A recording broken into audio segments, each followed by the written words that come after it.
Star Wars.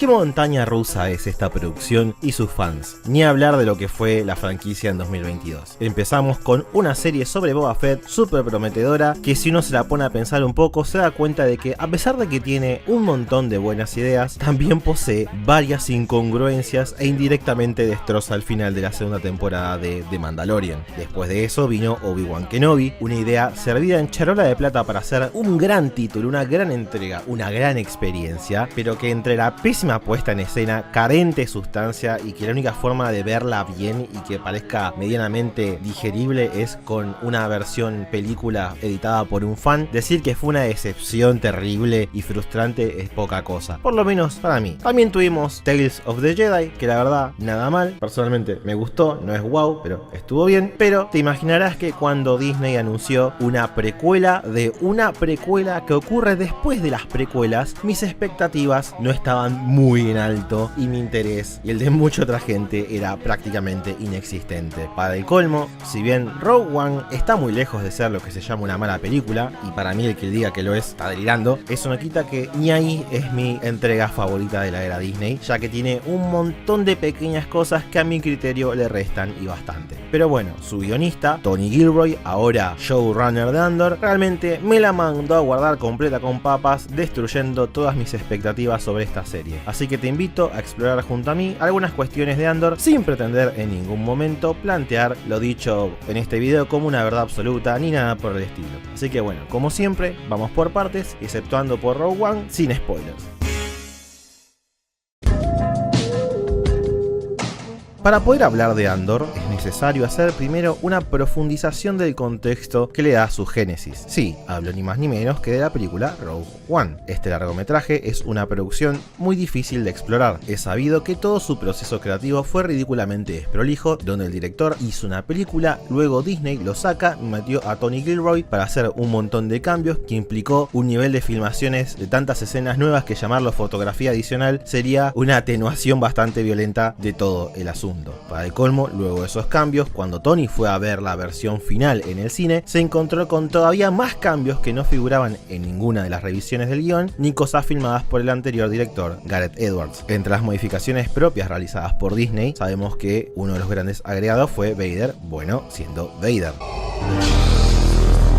Entonces era muy difícil saber quién hizo qué cosa, porque está todo muy entremezclado, pero por lo poco que confirmó el hermano de Tony, John, editor final del largometraje, la profundidad de cambios que se hicieron permiten decir que entre la versión del director y la de Tony hay tantas diferencias en el corte final del largometraje que podemos decir que son dos historias totalmente diferentes. Igual es imposible saber qué pasó en concreto. El gran desafío de la información de las producciones de algo de Disney es que siempre los documentales y detrás de cámara están muy sanitizados, donde todo es perfecto y la pasamos bien 24/7 porque es un privilegio hacer Star Wars. No hay nada mejor que trabajar para el glorioso monopolio corporativo audiovisual que es Disney. Ya parecen políticos en campaña. Lejos quedaron los días donde George en sus propios documentales le chupaba un huevo quedar bien y confesaba que gastó casi $1 millón al pedo por cosas que no terminó utilizando, como el traje de Jar Jar Binks, o dejar abiertamente en los documentales las quejas del staff como algo que pudieran decir sin perder el trabajo en el proceso. Entonces siempre quedan ciertas dudas.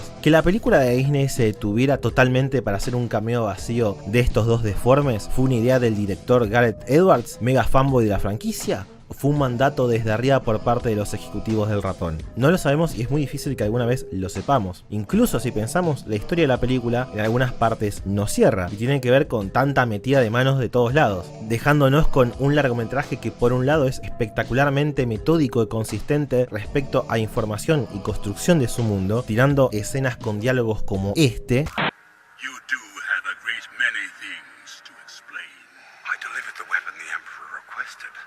I deserve an audience to make certain that he understands its remarkable potential. Its power to create problems has certainly been confirmed. A city destroyed, an Imperial facility openly attacked. It's Governor Tarkin that suggested the test. You were not summoned here to grovel, Director Krennic. No, it's... There is no Death Star. The Senate has been informed that Jeddah was destroyed in a mining disaster. Es decir, una escena donde se pueda apreciar las ramificaciones políticas para el imperio de que el Senado se entere de los planes del emperador. Todo culpa de que la Estrella de la Muerte hiciera un ataque no autorizado. Toda la secuencia parece casi salida de las precuelas. Pero después, 5 minutos más tarde, tenemos esto. Oh por Dios, mira, lo detuvo con el brazo que le va a cortar Obi-Wan. ¿No es acaso muy emocionante?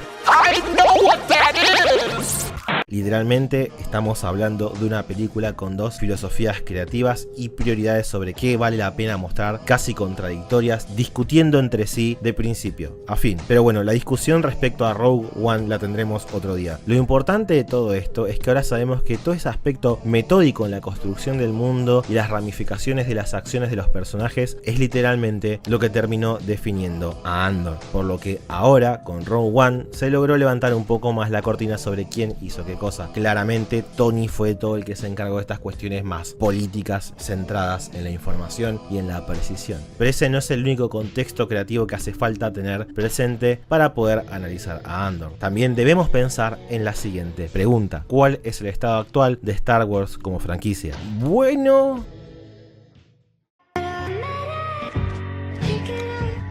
complicado hablar de la dirección creativa de Star Wars. Lucasfilms parece por momentos una especie de pollo sin cabeza que no sabe qué carajo quiere y realiza cambios profundos a partir de lo que le parece positivo a sus inversores, los cuales no saben nada de cine. Esto lo vemos bien claro todo el tiempo. Disney vive haciendo anuncios por doquier sobre nuevos proyectos que luego terminan en un limbo, como la trilogía de Rian Johnson, la serie de Rangers of the New Republic. Despidieron a los directores de Solo en medio de la producción, echaron al director y guionista de episodio 9 en medio de la preproducción, haciendo que J.J. Abrams tenga que ensamblar una película en menos de la mitad del tiempo necesario para realizar un largometraje. Es más, mientras escribía esto me enteré que J.D. Dillard dejó de producir la película de Star Wars en la que estaba trabajando, y es como ni siquiera recuerdo que hubiera un anuncio de que este man iba a estar pegado a un proyecto de la saga. Parece una broma, pero legítimamente ya no puedo hacer un seguimiento de todos los planes para Star Wars que se anuncian pero que no se están haciendo.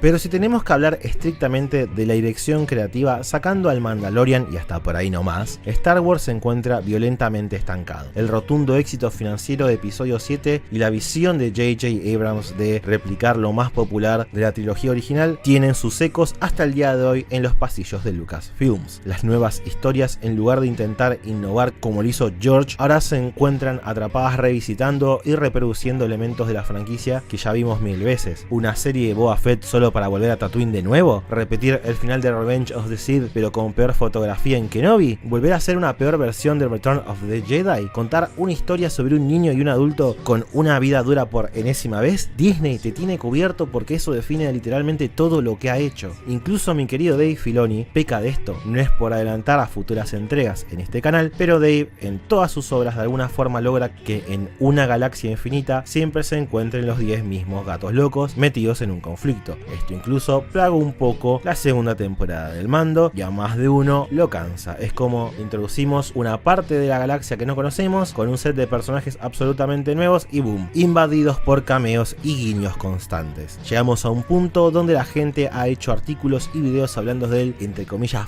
gigantescas, boludo. Cameo de una jodida barra de metal que también salió en episodio 4 en una escena icónica y es como muy ridículo. Y el logro inicial de Andor es que en un contexto donde es imposible ser creativo, sacando al personaje principal, este título consiguió ser una fuente de aire fresco. Una serie donde podemos ver la introducción a una faceta absolutamente nueva del mundo de Star Wars, haciendo que finalmente se sientan cambios que no ocurren desde, bueno, el estreno del Mandalorian. Donde, por ejemplo, nos permite ver desde un ángulo muy fresco el regreso de algo que con Disney habíamos perdido.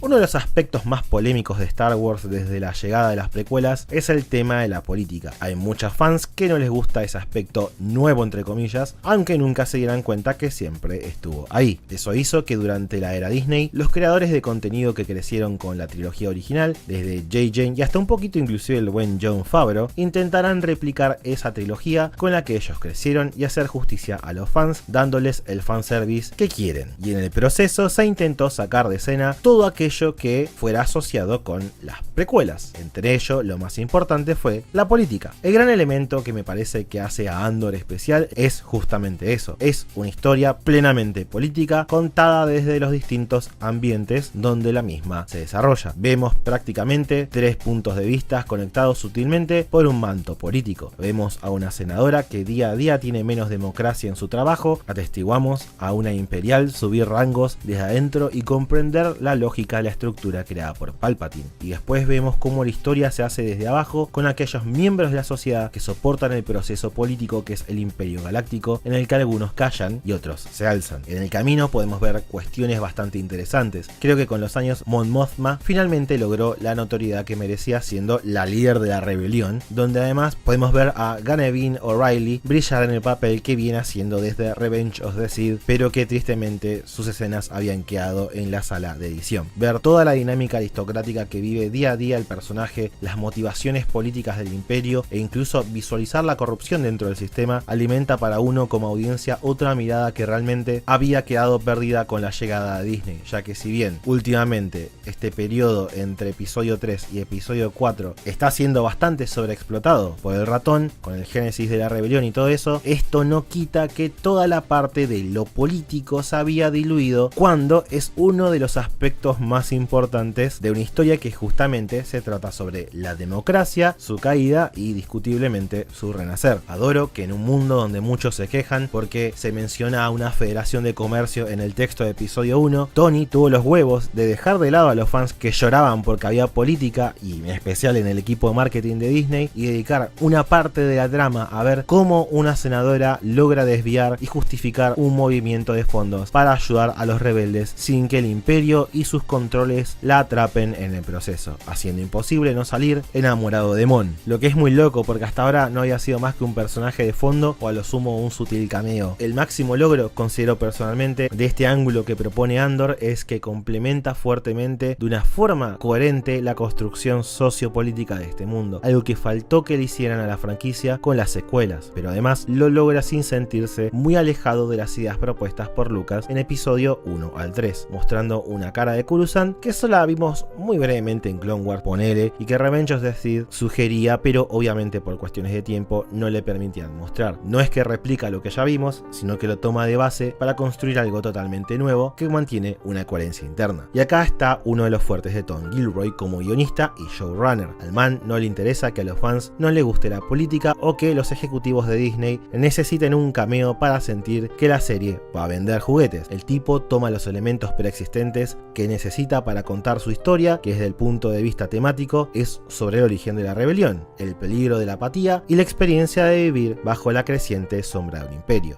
Pero debido a que es una serie larga, la primera temporada tiene 12 episodios y la segunda va a tener la misma cantidad, nos encontramos frente a un título que puede, además de todo, explorar todo esto a partir de la división de la season en 3 arcos, donde cada uno nos muestra diferentes elementos de lo que el show trata de abordar respecto a revelarse. Por ejemplo, durante el robo de Aldhani, que sería el primer gran arco discutiblemente, usando a Cassian como los ojos del espectador, podemos ver cómo la composición de la rebelión no es un proceso homogéneo. Y no me refiero a algunos de los rebeldes son buenos y otros van a hacer lo que sea necesario por el bien mayor. No, me refiero a algo más profundo vinculado con motivaciones. Están aquellos detrás de los grandes ideales que vienen con la libertad, al punto que hay un muchacho inclusive que escribe un manifiesto. Como así también el personaje de Andor es expuesto a los que buscan la vieja y confiable venganza contra el imperio, que los jodió de alguna manera, e inclusive podés ver a los que simplemente buscan sobrevivir y se unen no por una causa o porque realmente lo crean, sino porque es lo que más les conviene para seguir respirando un día más.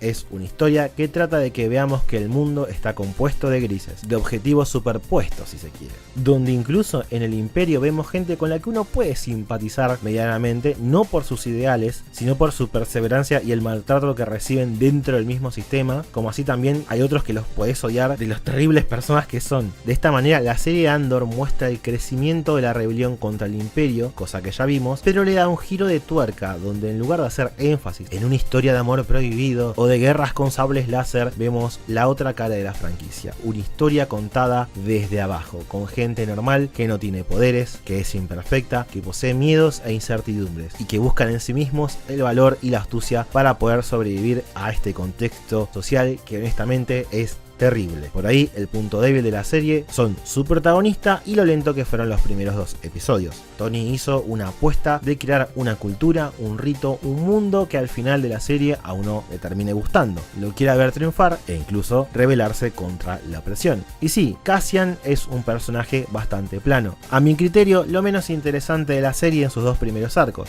pero es porque Gilroy hizo todo lo contrario a lo que pasó en la serie de Kenobi. Sabe que estamos conscientes del destino final del protagonista y por ello lo usa como una puerta de entrada para enfocarnos en aquellos que no sabemos cómo van a terminar. Personajes como Biggs o especialmente Luthen explorando la tragedia de luchar por un futuro que muchos de estos rebeldes saben que no van a conocer. Ellos son los verdaderos protagonistas de esta historia, mientras que Cassian Andor no es el personaje principal para mí, por lo menos no por ahora, sino que esta es la historia de todos los personajes e incluso de los mundos oprimidos que vamos conociendo. Cada arco que nos presenta esta historia parece una película bien planteada, visualmente es impecable, donde no se esfuerza nada y deja brillar a cada individuo por su cuenta tocando alguna temática relevante diferente entre sí. Por ejemplo, adoro el Robo en Aldhani y todo lo que explora, pero para mí la trama de la prisión imperial es espectacular, con el tema del miedo, la idea de panópticos, ambas son súper sólidas y tocan facetas absolutamente distintas de lo que es una revolución. Son historias que merecen ser vistas y que según los gustos de cada uno van a gustar más o menos. Lo importante es que es una serie que ofrece variedad, así que por ahí si los primeros 2 capítulos no te convencen, el tercero te huele la peluca.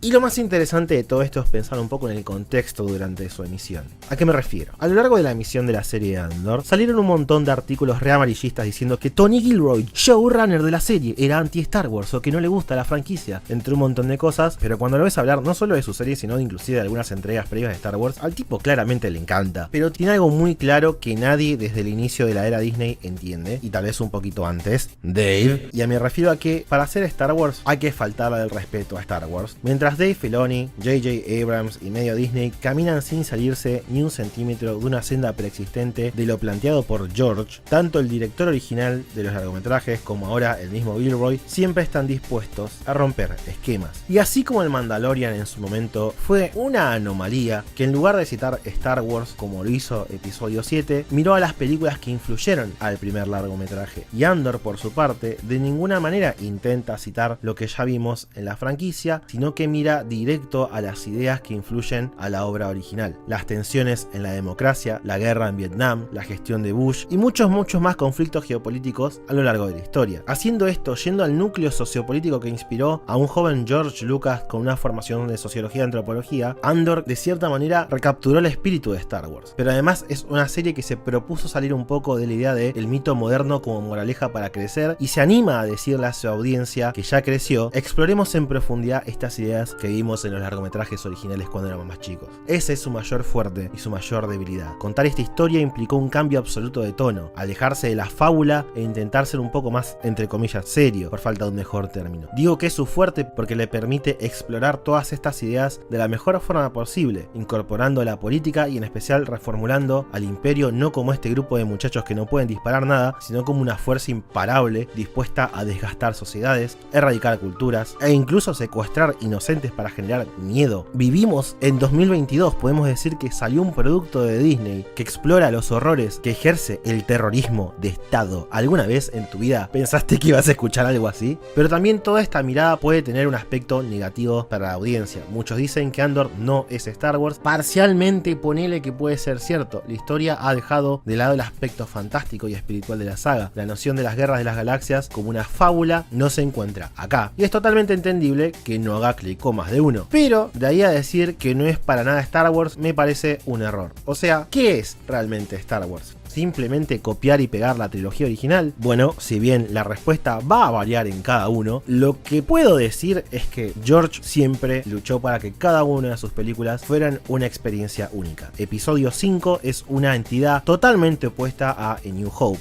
Revenge of the Sith está muy lejos de ser The Phantom Menace. No vas a encontrar en ninguno de los 6 largometrajes o inclusive en Graffiti o THX una experiencia exactamente igual. Es por esto que, por lo menos para mí, Star Wars y más de lo mismo nunca han sido ideas que fueran de la mano. Eso vino con la compra que hizo Disney y es un sentimiento que incluso a mí me está llegando a saturar en los últimos 10 años. Pero justamente es por eso que creo que Andor es una obra que por definición se opone a Star Wars moderno. Podríamos decir que es un anti-Star Wars. yendo en contra de todo lo que viene haciendo Lucasfilms desde 2012. Todo esto hace, por lo menos para mí, que Andor, al ser tan diferente, sea lo más Star Wars que hay junto a Mando desde, no sé, episodio 3, por razones totalmente distintas, porque son productos que se animaron a más. E irónicamente, esto le jugó en contra a este título. Al igual que pasó en su momento con las precuelas, Andor es la serie menos vista de la saga, en parte porque efectivamente alienó a un sector significativo del público fanático de Star Wars, los cuales buscan más de lo mismo, pero también porque nadie espera nada de una serie protagonizada por este man. Así que si todavía no la viste y ahora que está completa, te pido que le des una oportunidad, ya que si bien empieza lento, te prometo que se pone muy fuerte. Si te gustan las precuelas, yo creo que vas a poder disfrutarla. También es por esto que no tiré ningún spoiler, porque esto en realidad es una recomendación. ¡Ajá! Así que nada, bueno, si te quedaste con más ganas de Andor en este canal, así como hice análisis de las precuelas, voy a hablar un poco más adelante de esta historia que está construyendo Tony Gilroy. Posiblemente 3 videos tipo arco a arco en esta galaxia muy lejana. Y obviamente en ese momento se va a hacer con spoiler. Así que bueno, gracias por llegar hasta acá. Me encantaría leer en los comentarios qué te ha parecido Andor si la viste, y si no la viste quiero saber por qué. Y bueno, nos vemos la semana que viene. Te deseo un fantástico inicio de año. I was a teenager.